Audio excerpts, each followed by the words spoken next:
você quando o Wi-Fi cai e o silêncio invade? Quanto da sua vida você realmente escolheu e quanto foi apenas arrastado pelo fluxo? E se a maior perda da modernidade não for material, mas espiritual?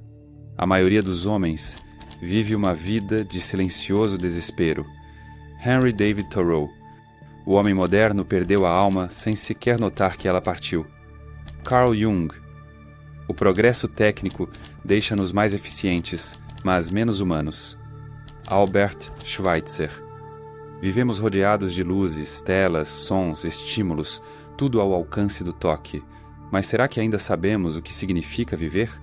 Não só funcionar, consumir, correr, mas viver, com a pele arrepiando de sentido, com a alma ainda acordada. Talvez você também sinta essa estranha melancolia nos dias em que tudo parece estar bem. Talvez também perceba, como quem escuta uma nota dissonante, que há algo de errado com essa vida feita de performance e produtividade. Afinal, por que estamos tão cansados mesmo quando não fizemos nada? Por que temos tudo e ainda assim sentimos que falta algo? Thoreau viu isso antes de todos.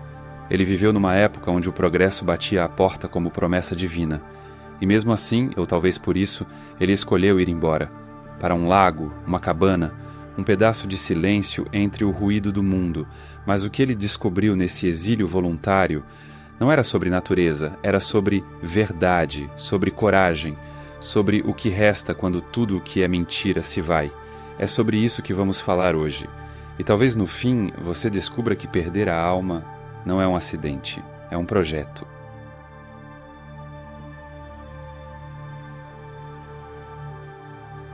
O barulho da civilização moderna não vem só das ruas, dos carros ou das notificações. Vem de dentro, de uma mente que não sabe mais parar, que confunde movimento com vida, velocidade com propósito, produtividade com valor. O mundo grita, avance, e nós obedecemos como cães bem treinados, sem sequer perguntar para onde. Thoreau, há quase 2 séculos, já percebia essa febre coletiva. Ele via o homem trocando a liberdade por conforto, o tempo por dinheiro, o silêncio por distração. E no centro disso tudo, uma alma cada vez mais esquecida, mais esvaziada, mais domesticada. Vivemos em um tempo onde até o tédio foi colonizado. Já reparou? Se estamos 5 segundos esperando algo, corremos para o celular. Não suportamos o vazio, porque ele nos mostra quem realmente somos, sem os filtros, os likes, os ruídos. E o que vemos nesse espelho silencioso? Vemos cansaço, vemos ansiedade, vemos um estranho que se parece conosco, mas já não sente mais. O homem não é produto do ambiente. O ambiente é o produto do homem. Essa frase de Jung ecoa o que Thoreau percebeu ao construir sua cabana, que não é o mundo que nos aprisiona. Somos nós que construímos os muros. Vivemos em cidades que nunca dormem, alimentadas por algoritmos que conhecem melhor nossos desejos do que nós mesmos. Mas a pergunta que arde é: esse desejo é realmente nosso? Ou foi plantado em nós como quem cultiva gado para o abate? Thoreau fugiu do progresso não por ódio ao futuro, mas por amor ao essencial.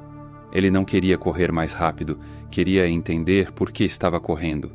Ele não queria mais coisas, queria descobrir o que era realmente necessário. Imagine uma máquina gigantesca, feita de aço, plástico, vidro e vozes robóticas. Essa máquina se chama mundo moderno, e dentro dela há engrenagens girando dia e noite. Cada uma de nós é uma peça. Nos movemos, giramos, seguimos. Mas para quê? A alma, essa parte silenciosa, profunda e invisível do ser, não grita. Ela sussurra. E é por isso que ela está morrendo, porque ninguém mais escuta sussurros. O progresso nos prometeu conforto, velocidade e praticidade. Mas ele esqueceu de nos dizer que isso viria ao custo da interioridade. Cortamos as florestas lá fora, mas também as derrubamos dentro de nós. As árvores da contemplação, da pausa, do silêncio, todas substituídas por concreto e LED. Thoreau foi para Walden como quem volta para casa, mas o que ele realmente fez foi desligar a máquina. Ele escreveu: fui para a floresta porque queria viver deliberadamente, enfrentar apenas os fatos essenciais da vida e ver se não podia aprender o que ela tinha a ensinar, e não, quando morresse, descobrir que não tinha vivido. Isso não é só bonito, é um tapa na cara, é um aviso, e talvez um convite. Hoje você ainda pode continuar girando dentro da máquina, ou pode fazer uma pausa, respirar fundo, escutar os sussurros, porque talvez, só talvez, a alma ainda esteja lá, apenas esperando que você pare de correr.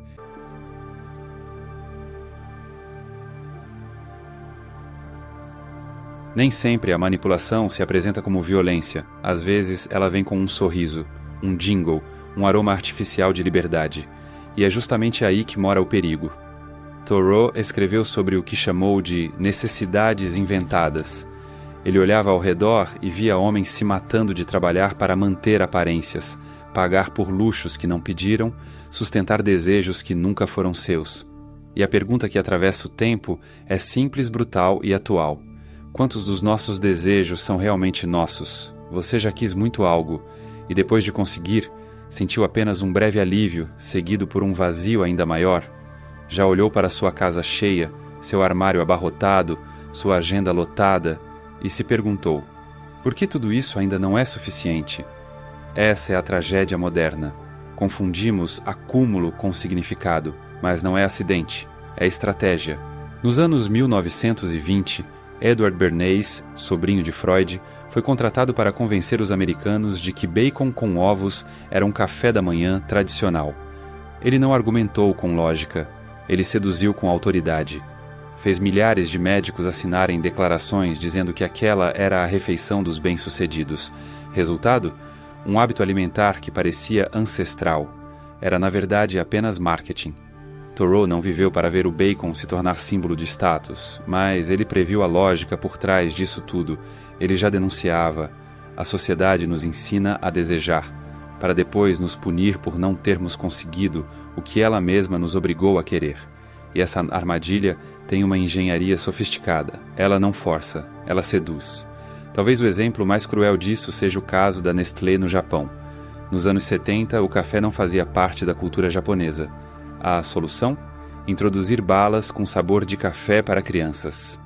E assim, uma geração inteira cresceu com aquele gosto, sendo associado ao prazer, ao afeto, à infância.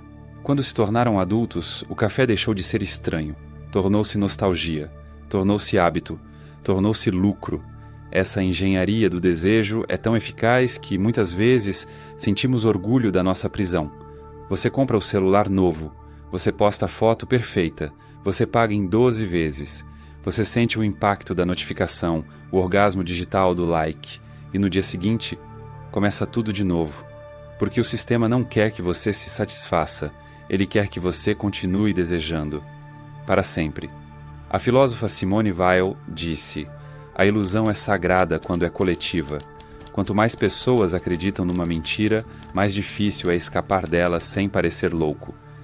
E talvez seja isso que nos adoece silenciosamente.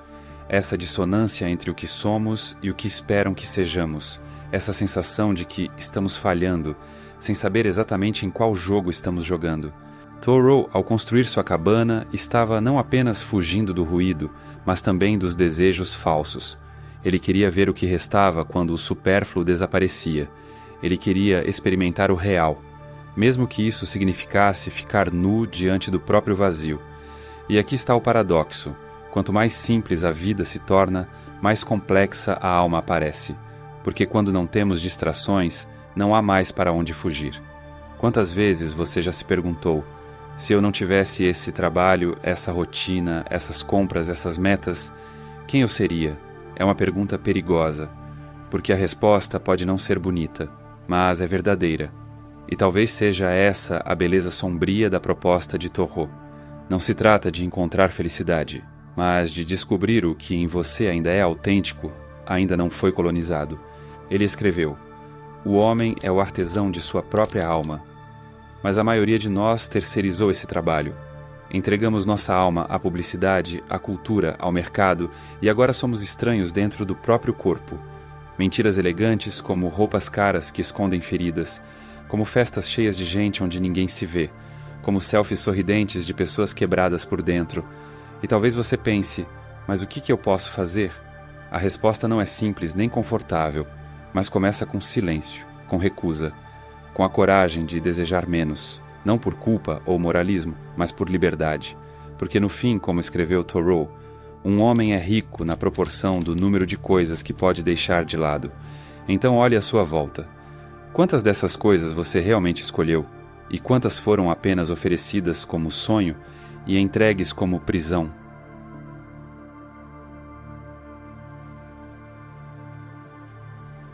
Nem todo grito precisa de som, nem toda revolução exige violência. Às vezes, o mais subversivo que alguém pode fazer é sair do jogo. E foi isso que Thoreau fez.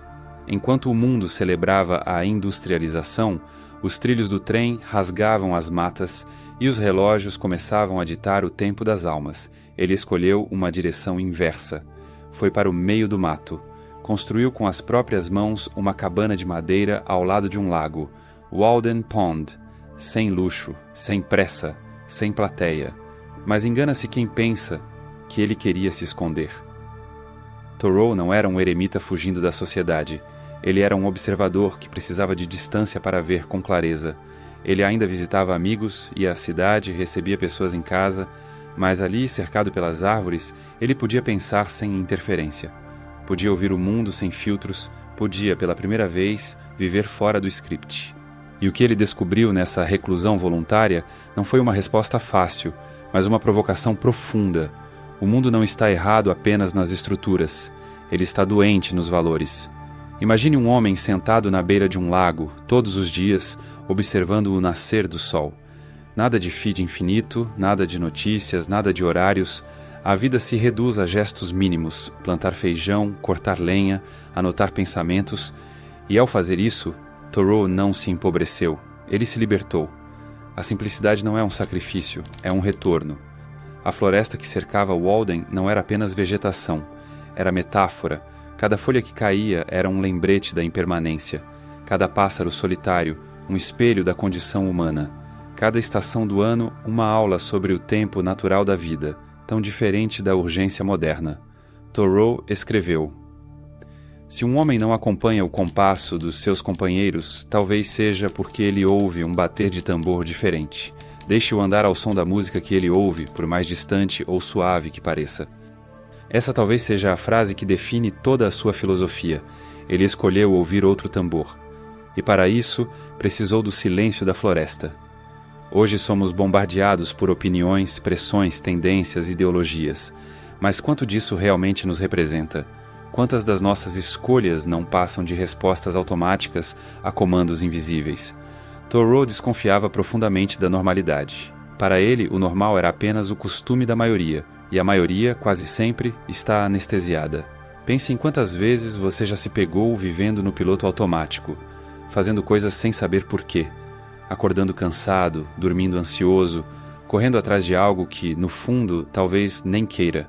Agora imagine o oposto: acordar com o sol, comer o que você plantou, escrever algo só para você. Medir os dias não em produtividade, mas em presença.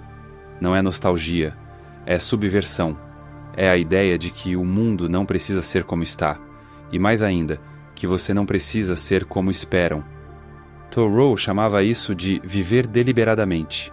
Um termo simples, mas com a força de um terremoto filosófico. É a recusa de viver por inércia.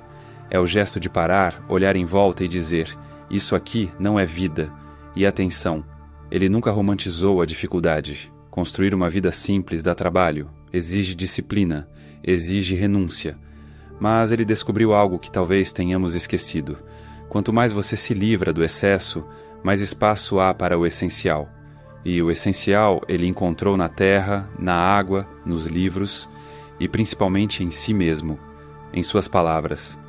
Não é o que olhamos que importa, mas o que vemos. A floresta lhe ensinou que o mundo pode continuar girando enlouquecido, mas se dentro de você houver clareza, então há liberdade. A verdadeira rebelião, então, não é destruir o sistema, é não precisar dele para existir. Walden não era um refúgio, era um campo de batalha invisível, e a luta era pela autenticidade da alma. Hoje talvez o lago esteja mais distante e a floresta coberta por concreto, mas a pergunta que ele deixou ainda queima como uma brasa escondida sob os escombros. Qual é o som do seu próprio tambor? E por que você parou de ouvi-lo?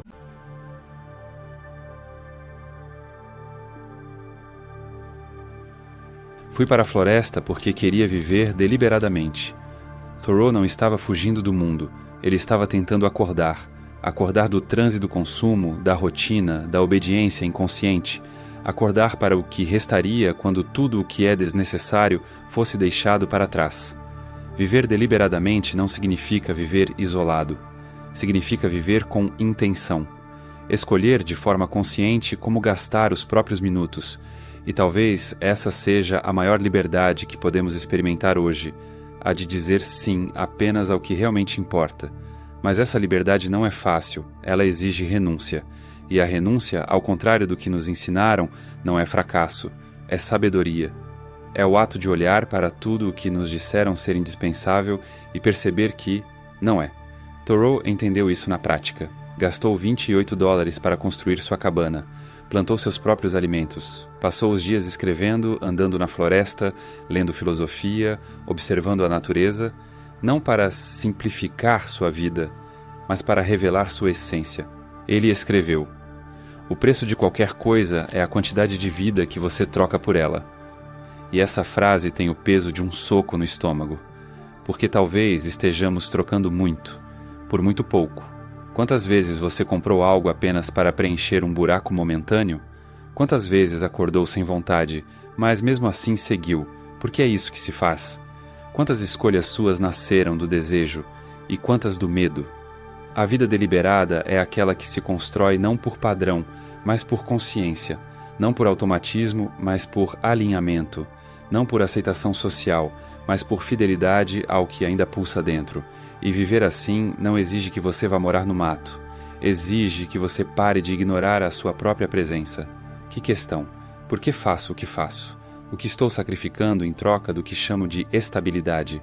Isso aqui me aproxima ou me afasta da vida que desejo viver? A simplicidade de Thoreau não era estética, era ética. Era uma postura diante do excesso, do ruído, da aceleração.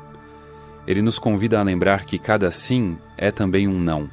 Que cada coisa que colocamos na vida ocupa o espaço de outra, e que talvez estejamos lotados de urgências, mas famintos de verdade.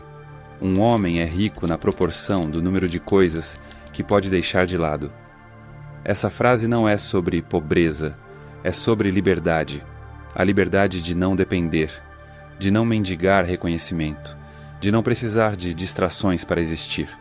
Thoreau foi até Walden para aprender a viver com menos, mas o que ele encontrou foi muito mais: tempo, silêncio, clareza, presença. E talvez esse seja o ponto. Não é viver com pouco, é viver com aquilo que tem peso de alma.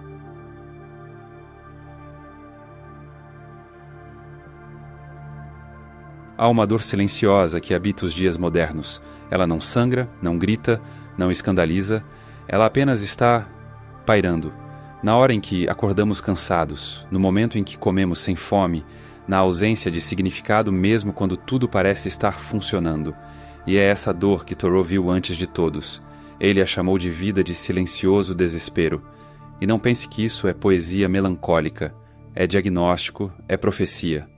Ele percebeu, com uma clareza quase insuportável, que a maioria das pessoas não está viva, apenas está em movimento. E movimento, como você já sabe, não é sinônimo de vida. O hamster corre na roda. O trabalhador moderno corre no trânsito, na reunião, no feed. Ambos exaustos, ambos sem sair do lugar. Você já se perguntou o que realmente te mantém de pé? O que te dá direção e não apenas ocupação? Qual foi a última vez que você sentiu que estava vivo por inteiro, e não só existindo entre tarefas e boletos? Thoreau enfrentou essa pergunta como quem encara um abismo, e ao fazer isso, percebeu algo assustador. A vida pode ser roubada de nós sem que ninguém encoste em nosso corpo. Ela pode ser drenada por rotinas vazias, por desejos implantados, por metas que não são nossas. Ele escreveu: "A maioria dos luxos e muitos dos chamados confortos da vida não só são desnecessários, como são verdadeiros obstáculos ao desenvolvimento da humanidade. E isso nos obriga a olhar para a nossa própria rotina com olhos de estrangeiro. Aquele café comprado às pressas, a tela checada a cada 5 minutos, a busca obsessiva por validação, as compras por impulso, a casa cheia, a alma vazia, a sobrevivência a isso, manter o corpo em funcionamento. A vida, porém, exige presença, conexão, intenção. E o mais cruel é que sobrevivência no mundo moderno é vendida como conquista. Você consegue pagar suas contas. Parabéns. Você bateu metas. Incrível. Você tem uma vida resolvida, mas ninguém pergunta: você sente que está vivo? Viver é outra coisa. É escutar uma música e chorar sem saber por quê. É olhar para o céu e sentir uma estranha paz. É ter conversas que mexem com o que estava adormecido. É não ter certeza de nada, mas ainda assim seguir com integridade. Thoreau não tinha todas as respostas, mas ele fez a pergunta certa. E essa pergunta ecoa, ainda hoje, entre os ruídos da modernidade. Quando eu morrer, será que terei vivido de verdade? Parece dramático? Talvez. Mas talvez o drama esteja em evitarmos esse tipo de reflexão até ser tarde demais. Lembra de quando você era criança e o tempo parecia mais lento? Lembra da sensação de eternidade num fim de tarde qualquer? Do cheiro da chuva na terra? Do tédio que criava mundos dentro da sua cabeça? Nada disso era luxo, era vida em estado bruto, e é esse tipo de tempo, denso, profundo, presente, que estamos perdendo. Não para a morte, mas para o desvio. Vivemos desviando do essencial, do silêncio, da dor, da verdade, da simplicidade, e tudo isso é embrulhado num discurso bonito sobre sucesso. Thoreau teria rido disso, ou chorado, ou se calado, como quem olha para um incêndio e sabe que não adianta gritar. Ele não quis salvar o mundo, quis salvar a si mesmo da loucura disfarçada de normalidade. E ao fazer isso, criou um mapa, não um mapa geográfico, mas um mapa da alma, uma rota para dentro, um lembrete de que viver não é acumular, agradar ou acelerar. Viver é sentir, escolher, lembrar de quem você é antes das máscaras, dos algoritmos, dos contratos sociais. Por isso, a pergunta que fecha este vídeo não é uma conclusão, é uma porta aberta. Você está vivendo deliberadamente, ou apenas sobreviveu até aqui?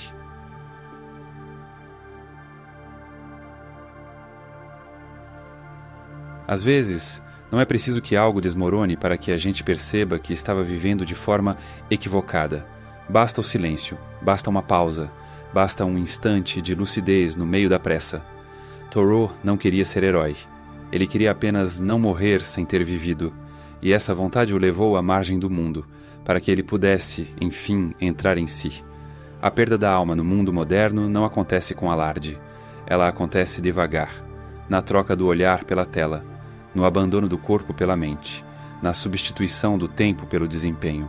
Mas ela não é irreversível, porque sempre existe a chance de parar, de olhar com atenção e de escolher. E talvez a maior ousadia hoje seja essa, não se deixar levar. Então, se você chegou até aqui, se ouviu tudo isso com o coração entreaberto, eu preciso te contar uma coisa, não como roteirista, não como voz, mas como alguém que já se perdeu também. Há alguns anos me vi vivendo no automático, fazendo mais, querendo mais, acelerando mais. Até que, num dia comum, no meio de uma fila de supermercado, me veio uma sensação absurda de vazio. Como se eu estivesse num sonho em que tudo funciona, mas nada faz sentido. Foi ali que comecei a reler Thoreau. Não por romantismo, mas por necessidade. E pela primeira vez eu entendi que talvez não seja sobre ter uma vida melhor, mas sobre ter uma vida que ainda seja sua. Foi disso que nasceu esse vídeo, desse desejo de lembrar, a mim mesmo e talvez a você, que a alma não morre de uma vez. Ela vai adormecendo, até que alguém ou algo a desperta de novo. Se isso aqui serviu como um sussurro nesse despertar, então já valeu cada segundo. Muito obrigado por me ouvir, e mais ainda por ouvir a si mesmo enquanto ouvia este vídeo. Se o que falamos aqui fez sentido para você, não se esqueça de clicar no link da descrição ou do primeiro comentário fixado para acessar o conteúdo completo que mostra como redefinir seus padrões mentais, sua identidade e a forma como você lida com decisões, hábitos e emoções. Se esse vídeo te incomodou, se te fez parar e olhar para o teto com cara de "que merda eu tô fazendo da minha vida?", então parabéns. Você é exatamente o tipo de pessoa que esse canal quer manter por perto. Curte esse vídeo, comenta alguma coisa estranhamente honesta